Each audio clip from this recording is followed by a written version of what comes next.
ဒီသတင်းကတော့ဒီထိုင်းသတင်းမှာပေါ့နော်တော်တော်လေးကိုမှဟော့နေတဲ့သတင်းရှင်နော်တော်တော်လေးနှော့မဲ့ကြီးတဲ့သတင်းဒီသတင်းကတော့ဒီမယားကြီးက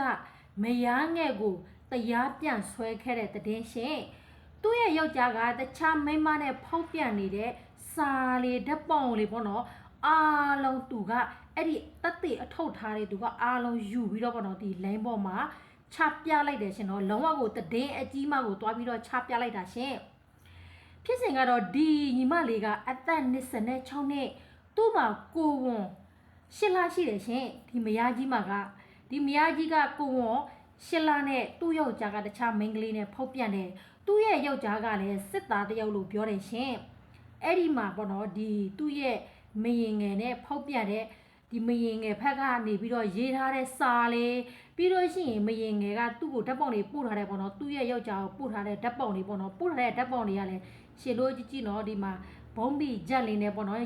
ရေကူးတဲ့ဝတ်ဆောင်လေးနဲ့ပေါ့ရှင်နော်အဲ့လိုမျိုးတွေလည်းပို့ထားတယ်နောက်တစ်ခုကသူတို့နှစ်ယောက်တွေ့ထားတယ်ပေါ့ရှင်နော်သူတို့နှစ်ယောက်တွေ့တဲ့တူတူရေးထားတဲ့ဓာတ်ပုံလေးတွေပေါ့နော်အဲ့လိုတွေလည်းသူတို့နှစ်ယောက်တတိရတဲ့အကြောင်းတွေပေါ့ပြောပြီးတော့ပို့ထားတယ်ပေါ့ရှင်အဲ့ဒီမှာမယားကြီးကအဲ့ဒီတက်တေထုတ်ထားတဲ့အားလုံးကိုယူပြီးတော့သူကဒီနော်မယ်ကြီးတဲ့ထိုင်သတင်းကိုထုတ်ပြန်နေတဲ့သတင်းပြောတဲ့သူပေါ့ရှင်နော်အဲ့ဒီသတင်းပြောတဲ့သူကိုသူကအကူအညီတောင်းပြီးတော့လောင်းဝကိုမှနော်မယ်ကြီးသတင်းမှာတွားပြီးတော့ထုတ်ပြန်ခဲ့တယ်ရှင်အဲ့ဒီမှာဒီသတင်းပြောတဲ့သူကလည်းနော်မယ်ကြီးသူကလည်းအဲ့ဒီသတင်းသူတို့နှစ်ယောက်ပေါ့ရှင်နော်အမေးအဖြေတွေလောက်ကြတယ်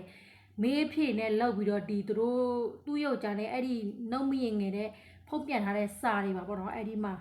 ချပြလာခဲ့တယ်ရှင်အခုကတော့ဒီမရင်ကြီးကမရင်ငယ်ကိုတရားဆွဲထားတယ်လို့ပြောတယ်ဒီမရင်ငယ်ကမယားကြီးကိုပေါ့နော်ယော်ကြီးလဲပေးရမယ်နောက်တစ်ခုကထောင်လဲကြမယ်လို့ဒီသတင်းမှာပြောထားတယ်ရှင်အခုကတော့သူတို့တရားဆွဲမယ်ပေါ့နော်အဲ့လိုမျိုးပြောထားတယ်မရေသူတို့ထိုင်းနိုင်ငံမှာဆိုရင်ဥပဒေရှိတယ်ရှင်နော်မရေကြီးမှာကဒီဘယ်လိုပြောလဲလက်ထက်စာ6ရှိလို့ရှိရင်မရေကြီးကလောက်ပင်ခွဲရှိတယ်အခုကမရင်ငယ်နဲ့ကကြတော့သူတို့ကတရင်ဝင်မဟုတ်တဲ့အတွက်ဒီမရင်ကြီးကလောက်ပင်ခွဲရှိတယ်ရှင်အခုတော့မရင်ကြီးကဒီမရင်ငယ်ကိုပေါ့နော်ဒီဘယ်လိုပြောမလဲတရားဆွဲထားတဲ့အဲ့ဒီမရင်ငယ်ကထောင်လဲကြမယ်